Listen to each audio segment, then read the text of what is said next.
Good morning students, this is Rushali Singh, your economics teacher. Welcome to online session class.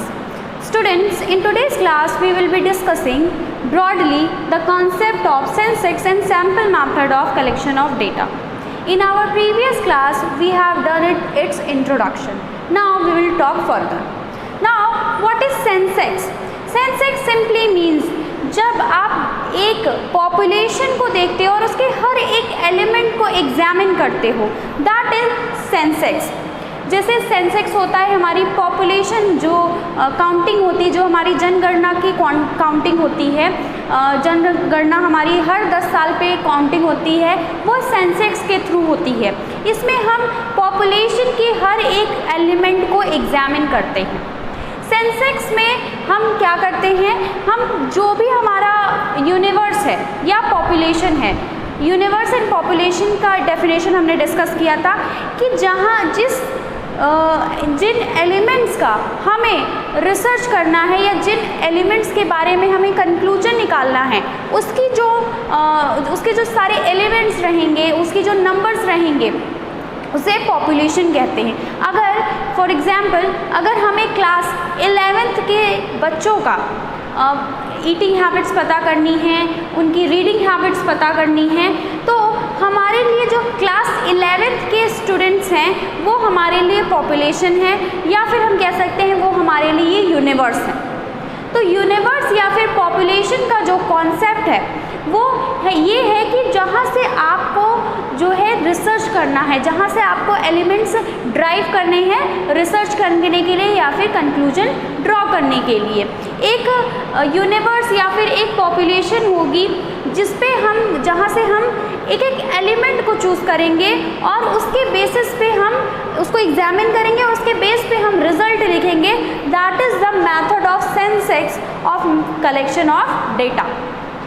हमने इसका example बहुत तरीके से हम देख सकते हैं कि जहाँ पे आपको लगे कि आपको थॉरो स्टडी चाहिए, आपको एक एक एलिमेंट के बारे में जानकारी चाहिए, वहाँ पे ये मेथड बहुत ही सूटेबल है.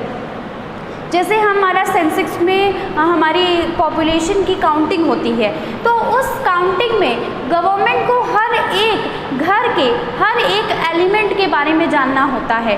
पॉपुलेशन की साइज़ को जानने के लिए, डेमोग्राफिक प्रोफाइल को जानने के लिए गवर्नमेंट क्या करती है कि वो वर्क फोर्स एम्प्लॉय करती है, मैन पावर लगाती है, लोगों को रिक्रूट करती है और उन्हें लोग जो है घर घर जाके सबके बारे में इंफॉर्मेशन कलेक्ट करते हैं. नेम, एज और ऑक्यूपेशन और कौन 18+ हैं, कौन 18 से अभी नीचे हैं, और डिफरेंट एक्सपेक्ट्स पूछती है. और फिर लास्ट में हमें पता चलता है कि हमारी कितनी जो है जनसंख्या है, और हम पता डिफरेंट जो गवर्नमेंट जो है अपने रिसर्च निकालती है कि इतनी पॉपुलेशन है, लिटरेसी रेट इतनी है और हमारी एम्प्लॉयमेंट इतनी है, इनकम इतनी है. ये इसी सेंसेक्स के बेस पे गवर्नमेंट डिराइव करती है. तो इसके लिए ज़रूरी है कि गवर्नमेंट जो है वो हर एक फैक्टर को या हर एक एलिमेंट को, यहाँ पे एलिमेंट और फैक्टर कौन होंगे, लोग, जो लोग हैं, जो फैमिली मेम्बर्स हैं, जो घर है, घर के अंदर जो फैमिली मेम्बर्स रह रहे हैं वो एलिमेंट है. कि एक घर के अंदर 7 लोग हैं, 2 लोग ओल्ड एज के हैं, अबव 60 हैं, 4 लोग जो है अबव 20 हैं. तो ये हमने यहाँ से डिराइव किया, फिर हमने उनके ऑक्यूपेशन को डिराइव किया, हमने उनकी लिटरेसी को डिराइव किया, तो हम कंक्लूजन दे सकेंगे. तो गवर्नमेंट सेंसेक्स की हेल्प से ये करती है. तो सेंसस का सिंपल सा मतलब है जब आप ईच एंड एवरी एलिमेंट जो पॉपुलेशन की है उसको एग्जामिन करना चाहते हो या एग्जामिन करते हो और आपको एक थॉरो स्टडी चाहिए एलिमेंट्स की, then you will adopt the method of census in the collection of data. Now we will see its suitability. कहाँ पे ये सूटेबल है? फर्स्ट ऑफ ऑल जहाँ पे स्मॉल साइज ऑफ पॉपुलेशन हो. लेकिन हम इंडिया के केस में देखते हैं कि इंडिया बहुत ही बड़ी कंट्री है और वहाँ पे भी हम सेंसस को अडॉप्ट करते हैं, but it require very huge financial assistance.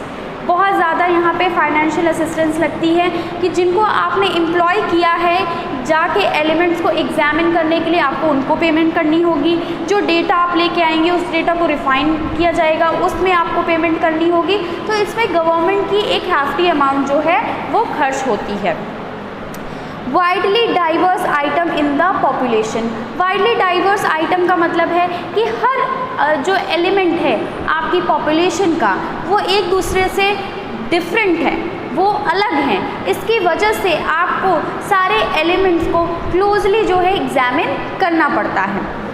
Requirement of intensive examination of different items.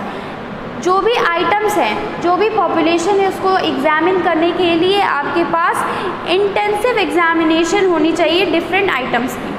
जो आप जिस पर्सन को भेज रहे हो वहाँ पे डेटा कलेक्ट करने के लिए, उसके पास भी आप स्किल हो, उसके पास भी नॉलेज हो कि वो सही तरीके से डेटा को कलेक्ट कर सके, और हो सकता है उसको ट्रेनिंग देने में भी आपके पैसे लगे। High degree of accuracy and reliability. जहाँ पे हाई डिग्री की एक्यूरेसी एंड रिलायबिलिटी चाहिए होती है, तो ऑब्वियसली जनसंख्या गणना जो होती है, हमारी पॉपुलेशन की काउंटिंग होती है, इसमें एक्यूरेसी और रिलायबिलिटी बहुत ज़रूरी है, बिकॉज उसी के बेस पे गवर्नमेंट अपनी प्लान्स एंड पॉलिसी का फॉर्मुलेशन करती है। तो सेंसेक्स इन सब जगह पे सुटेबल है। मेरिट्स क्या हैं? रिलायबल एक्यूरेट है, जो हमने पढ़ा। लेस बायस्ड है। आप जा रहे हैं किसी की इन्फॉर्मेशन कलेक्ट करने, तो बायसनेस की आप फेस टू फेस मिल रहे हो, तो बायसनेस का यहाँ पे कोई चांस नहीं है। और यहाँ पे सैम्पल्स अगर आप लेते हो तो आप किसी एक को अपनी मर्ज़ी से चूज़ कर सकते हो, बट यहाँ पे आप ईच एंड एवरी एलिमेंट को एग्जामिन कर रहे हो, तो बायसनेस की कोई चांस नहीं है, या फिर लेस चांसेस हैं बायसनेस की। Extensive information collected through the Sensex method is quite extensive and therefore more meaningful because all the item of a universe are examined.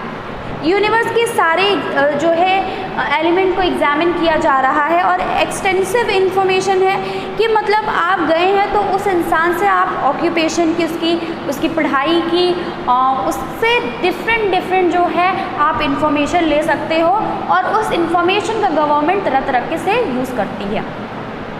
Study of diverse characteristics. इसमें अगर आपको diverse मतलब आपके जो elements हैं वो एक दूसरे से अलग हैं, उस डाइवर्सिफिकेशन को आप जो है वहाँ पे एग्जामिन कर सकते हो। Study of complex investigation. When item in a universe are of complex nature and it is necessary to study each item, only Sensex method can produce the desired results. Data on country's population are collected by this method. जहाँ पे data collect करना बहुत ही complex हो, investigation complex हो, वहाँ पे ये इस्तेमाल होता है। इनडायरेक्ट इन्वेस्टिगेशन भी की जा सकती है यहाँ पे थ्रू जैसे अगर आपको अनएम्प्लॉयमेंट के बारे में पता करना है, पुअर्टी के बारे में पता करना है, एंड ऑक्यूपेशन के बारे में पता करना है। डीमेरिट क्या है? तो फर्स्ट ऑफ ऑल डीमेरिट है इसका कि ये बहुत कॉस्टली है, बहुत एक्सपेंसिव मेथड है ये। लार्ज मैन पावर आपको चाहिए होगा। इतनी बड़ी पॉपुलेशन का अगर हम सेंसस का एग्जाम्पल लेते हैं, तो अगर आपको इतनी बड़ी पॉपुलेशन के हर एक एलिमेंट को एग्जामिन करना है तो आपके पास लोग ज़्यादा होने चाहिए। Not suitable for large investigation. अगर इन्वेस्टिगेशन लार्ज है, अगर आपके यहाँ यूनिवर्स बड़ा है, तो ये मेथड जो है वो सुटेबल नहीं है। वहाँ पे ये बहुत ही ज़्यादा बर्डनसम हो जाएगा, आपको बहुत ही ज़्यादा ये भारी इन्वेस्टिगेशन लगने लगेगी, क्योंकि ये बहुत ही ब्रॉड एरिया कवर कर रही है। Now students, we will discuss about sample method. Sample method में एक पॉपुलेशन होगी और उसके कुछ रिप्रेजेंटेटिव्स, जिसको हम कह सकते हैं, जिसे हम नॉर्मल भाषा में सैम्पल कह सकते हैं। हम सैम्पल्स कलेक्ट करते हैं और उसके बेसिस पे हम इन्वेस्टिगेशन ड्रॉ करते हैं। अगर सपोज़ एक क्लास में 40 बच्चे हैं और हम सैम्पल मेथड यूज़ कर रहे हैं कलेक्शन ऑफ डेटा का, तो उन 40 बच्चों में हम 10 बच्चों को चुनते हैं और उन 10 बच्चों से उनकी ईटिंग हैबिट्स, रीडिंग हैबिट्स, इसकी जानकारी लेके और उसी के बेस पे हम कंक्लूजन ड्रॉ करते हैं, तो वो हमारा हो गया सैम्पल मेथड। सैंपल मेथड का सिंपल सा मतलब है कि यूनिवर्स से आप सैंपल्स कलेक्ट करते हो। सैंपल कलेक्ट करना मतलब आप कोई एक रैंडमली आप कोई एक एलिमेंट उठाओगे। जैसे 40 स्टूडेंट्स की क्लास है तो उसमें से मैं जो है 10 बच्चों को कहीं से भी उठाऊंगी और उनसे उनकी हैबिट्स पूछूंगी।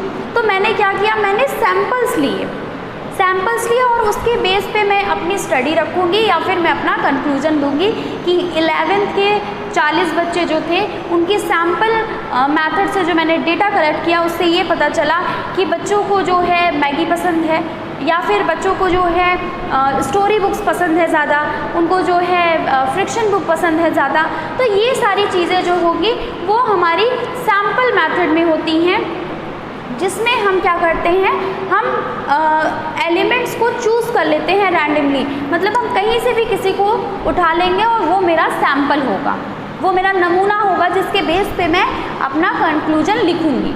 तो सैंपल और सेंसेक्स मेथड में यही डिफरेंस है। Now we will see the suitability of sample method. Suitable कहाँ है, जहाँ बहुत हाई डिग्री ऑफ एक्यूरेसी की ज़रूरत ना हो, क्योंकि सेंसेक्स में हमने देखा था कि एक्यूरेसी की बहुत ज़्यादा इंपॉर्टेंस थी। यहाँ हम वहाँ पे ये मेथड सूटेबल होगा जहाँ पे एक्यूरेसी की बहुत ज़्यादा इंपॉर्टेंस ना हो। और कहाँ हो सकता है, जहाँ पे साइज़ पॉपुलेशन का वेरी लार्ज हो, पॉपुलेशन की साइज़ बहुत बड़ी है, वहाँ पे भी हम सैंपल को ले सकते हैं। इतना बड़ा स्कूल है, अगर हम एक एक बच्चे से उसकी हैबिट्स पूछेंगे तो ये बहुत ही time consuming and costly process होगा। बट हम क्या करेंगे, हम हर क्लास से 10-10 सैंपल्स उठाएंगे, हम हर क्लास से 10-10 बच्चों को चुनेंगे और हम उनसे इन्वेस्टिगेशन करेंगे और उसके बेसिस पे हम कंक्लूजन लिखेंगे। तो ये हमारे लिए काफ़ी ही टाइम सेविंग प्रोसेस होगा और लेस कॉस्टली होगा। Now next is intensive examination of diverse item is not required. Intensive जो है आपको एग्जामिनेशन नहीं करना है और डाइवर्स आइटम नहीं है। आपके जो आइटम्स हैं वो सारे एक ही जैसे हैं, अलग अलग आइटम्स नहीं है, वहाँ पे सैम्पल मेथड्स आपका सुटेबल है। Next is when different unit of universe are broadly similar to each other, जहाँ पे यूनिवर्स की जो एलिमेंट्स हैं वो कहीं ना कहीं एक दूसरे से सिमिलर हैं, वहाँ पे ये मेथड सुटेबल है। Now what are its merit, economical है, खर्चा कम होगा इसमें क्योंकि हम सैम्पल्स ड्रॉ करके हम अपना कंक्लूजन लिखेंगे या हम अपना इन्वेस्टिगेशन पूरा कर लेंगे सैम्पल की हेल्प से। टाइम सेविंग भी है क्योंकि कम लोगों का एग्जामिनेशन करना होगा हमें, तो ये एक टाइम सेविंग प्रोसेस है। Identification of error, because of only a limited number of items are covered, error can be easily identified. To that extent, sampling method shows better accuracy. Come elements लेंगे तो हम errors को भी identify कर सकते हैं, बीच में कुछ गलती हुई तो उसे हम आइडेंटिफाई करके उसे रेक्टिफाई कर सकते हैं। लार्ज इन्वेस्टिगेशन, जहाँ पे लार्ज इन्वेस्टिगेशन हमें करनी है वहाँ पे ये मेथड जो है मोर फिजिबल है, क्योंकि जब बड़ा एरिया हम कवर कर रहे हैं और सैंपल की मदद से हम कंक्लूजन ड्रॉ कर ले रहे हैं तो हमें एक एक एलिमेंट को जो है एग्जामिन नहीं करना होगा।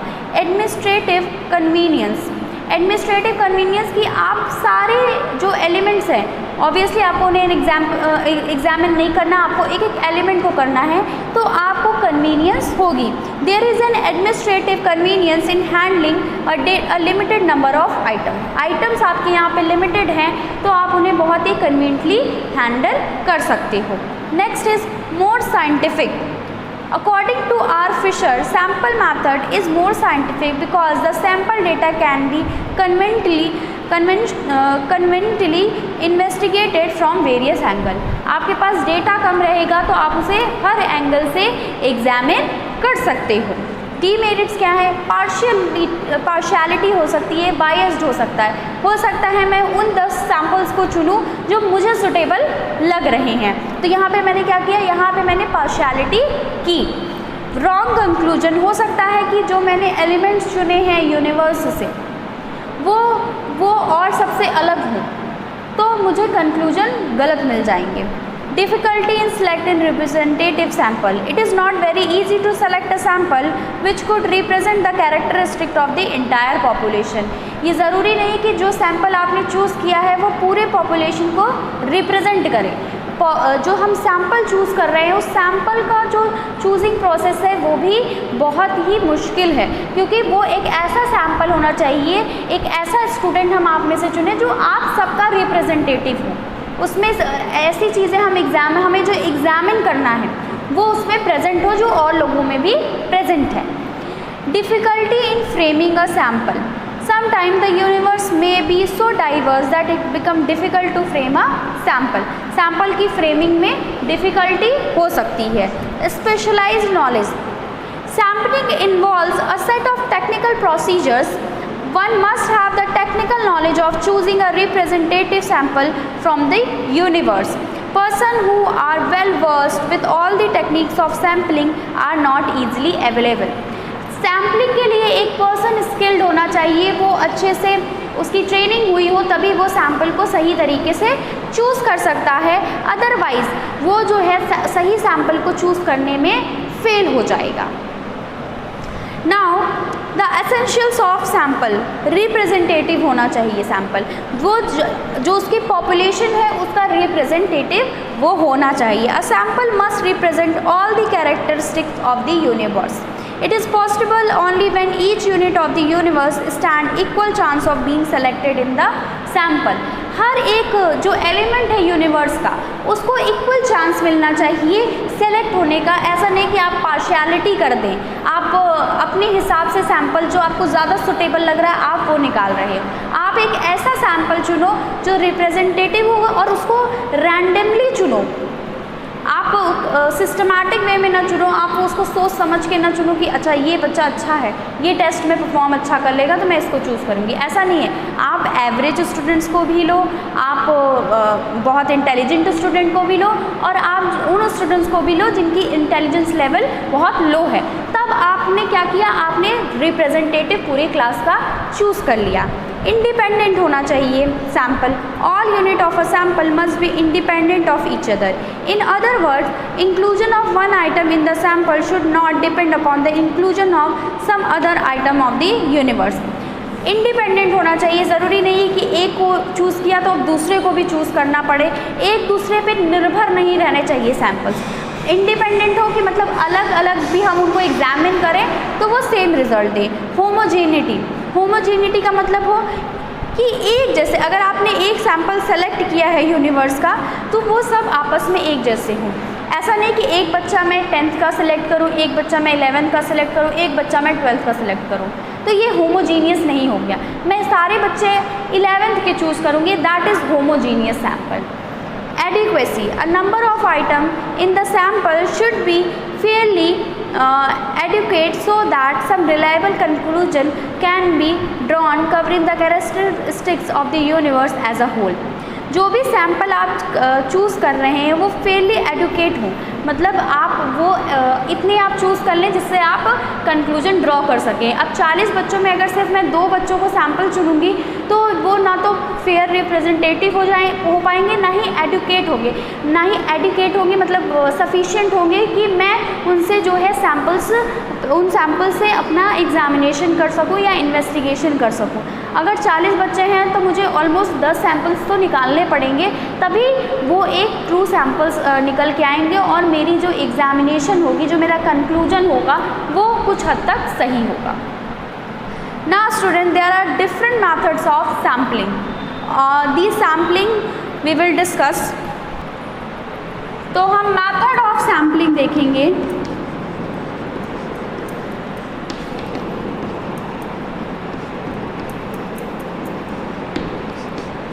First is random sampling.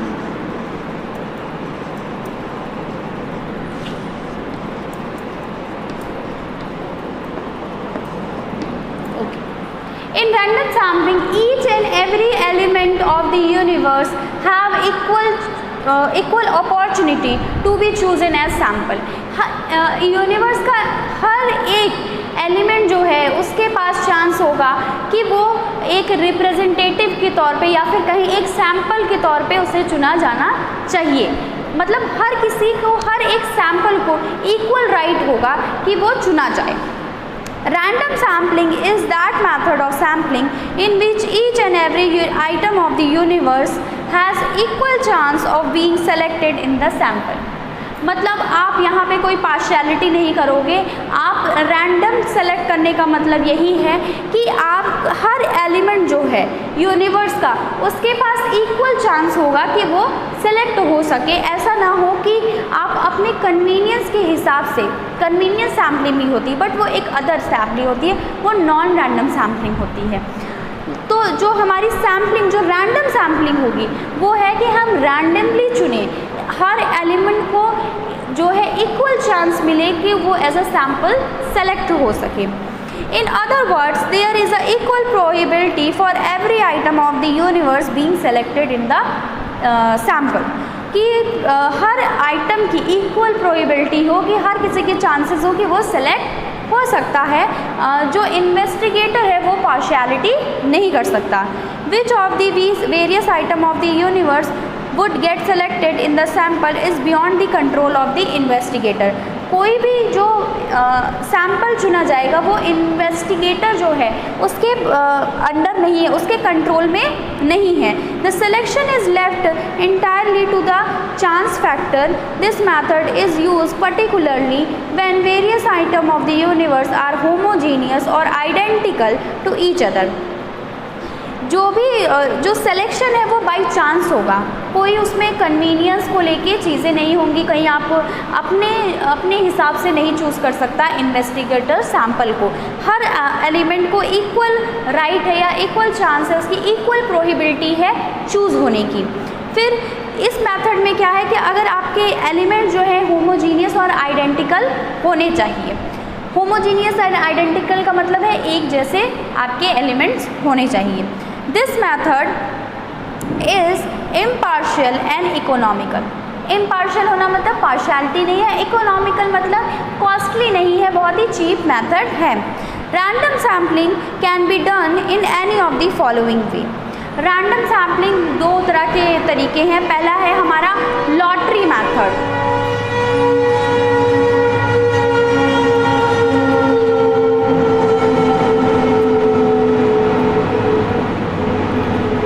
Lottery method से हम सब जो है फेमिलियर हैं। लॉटरी मैथड में एक चिट में सारे एलिमेंट्स के नाम लिखे जाएंगे और उस चिट को एक बाउल में डाला जाएगा और उसको शफल किया जाएगा। एक बॉक्स में डाल लीजिए या बाउल में डाल दीजिए, उसको शफल किया जाएगा और फिर then impartially some of the slips were drawn to form a sample of the universe. और फिर उस बॉक्स में से कुछ स्लिप्स निकाली जाएंगी और वो क्या हो जाएंगी, वो हमारी सैम्पल हो जाएंगी। ये सिंपली हमारा लॉटरी मेथड होता है। कई गेम्स में भी आपने देखा होगा कि चिट्स डाल देते हैं एक बाउल में और उसमें से चिट्स निकालनी होती है और वो करना होता है जो उसमें लिखा होता है। इसी तरीके से हमारे रैंडम सैम्पलिंग में भी आप जो है लॉटरी मेथड में हम बात कर रहे हैं, तो आप उसमें क्या करोगे, बॉक्स में चिट्स डालोगे, स्लिप्स डालोगे, सैम्पल्स के नाम लिख के, एलिमेंट्स में जो यूनिवर्स में सारे एलिमेंट्स हैं उनके नाम लिख के, और फिर उसमें रैंडमली जो है बिना जाने आप जो है चिट्स या स्लिप्स निकालोगे और वो हमारे सैम्पल बन जाएंगे। तो यहाँ पे एवरी एलिमेंट को चांस मिला सिलेक्ट होने का सैम्पल में। Now the next method of random sampling is table of random number।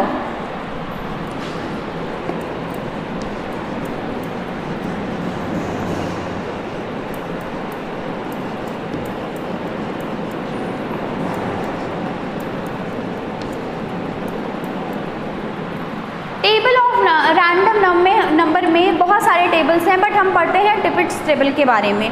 टिपिट्स table जो है इसकी हम स्टडी करते हैं।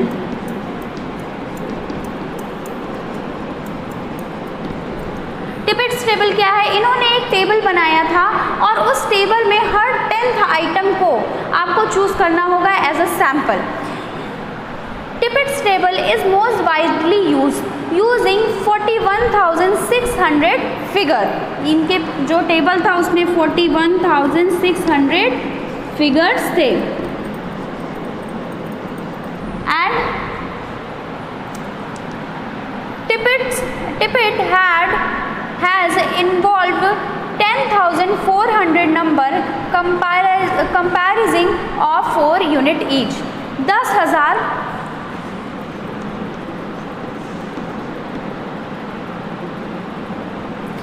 उन्होंने 10,400 जो नंबर थे उनको यूनिट्स में 10,400 नंबर इधर, 10,400 नंबर इधर, 10,400, 10,400 ऐसे उन्होंने नंबर्स को जो है यूनिट्स में डिवाइड किया हुआ था। और फिर क्या करते हैं, for the use of this method all the item of the universe was first arrange in order. सारे जो यूनिवर्स के एलिमेंट्स हैं या आइटम्स हैं उन्हें एक ऑर्डर में अरेंज कर दिया गया, 1 2 3 4 5 6 7 8 9 10 11 12 13 14 ऐसे करके आपने जो आइटम्स हैं उनको जो है ऑर्डर में अरेंज किया। उसके बाद then using Tippett's table the required number of item are selected as are needed for a sample. फिर टिपिट टेबल के हिसाब से जो है रैंडम जो है आइटम्स को सिलेक्ट किया जाता था। इसमें हर 10th आइटम को सिलेक्ट किया जाता था। जैसे आपने पहले 2 को चूज़ कर लिया, फिर 10th आइटम क्या आएगा, 12 आएगा, फिर 10th आइटम क्या आएगा, 22 आएगा, फिर 10th आइटम क्या आएगा, 32 आएगा। ऐसे करके आप कोई भी उठा लीजिए, आप चाहे तो 5 उठा लीजिए, तो 5 के बाद 10th आइटम क्या आएगा, 15 आएगा। तो ऐसे ही करके रैंडमली जो है आप सेलेक्ट कर लोगे सैम्पल। टिपिट टेबल का यही है कि इसमें नंबर्स के थ्रू आप जो है आइटम्स को पहले अरेंज करोगे एक ऑर्डर में, उसके बाद टिपिट टेबल की हेल्प से आप जो है सैम्पल्स को ड्रॉ करोगे, सैम्पल्स को निकालोगे। मेरिट्स क्या हैं इस मेथड के, this method is free from personal bias of the investigator. अब टेबल है, टेबल में तो कोई भी आइटम कहीं भी रह सकता है, तो इन्वेस्टिगेटर जो है उसकी बायसनेस इसमें काम नहीं आएगी, रैंडम होगा जो है पूरा process. Each and every item of the in universe stand equal chance of being selected. तो एवरी एलिमेंट जो है यूनिवर्स का उसे इक्वल चांस मिलेगा सिलेक्ट होने का। The universe get fairly represented by sample, represented होगा सैम्पल के थ्रू हमारा यूनिवर्स। जो हम सैम्पल के हमने सैम्पल के लिए क्या एसेंशियल है कि वो रिप्रेजेंटेटिव हो, तो यहाँ पे रिप्रेजेंट भी करेगा सैम्पल जब हम उसे ऐसे रैंडमली सिलेक्ट करेंगे। तो this is a very simple and straight forward method. Demerits क्या है, this method does not guarantee proportionate representation of different item in the universe. Proportionate का मतलब है कि हो सकता है रेशियो सही ना हो आइटम्स का, हो सकता है कुछ लोगों को पिज़्ज़ा पसंद हो, कुछ लोग को बर्गर पसंद हो, कुछ लोग को आइसक्रीम पसंद हो सकता है पिज़्ज़ा वाले में से ज़्यादा लोग सेलेक्ट हो जाएं, बर्गर वाले में से कम लोग सेलेक्ट हो, आइसक्रीम वाले में से और भी कम लोग सेलेक्ट हो। तो प्रोपोर्शनेट जो है एक रेशियो सही नहीं मिलेगा सैम्पल्स का। Random sampling does not give weightage to certain important item in the universe. यहाँ पे रैंडमली आप सैम्पल्स को कलेक्ट कर रहे हो और अगर कोई इम्पॉर्टेंट आइटम भी है यूनिवर्स का तो भी उसको वेटेज नहीं मिलेगा।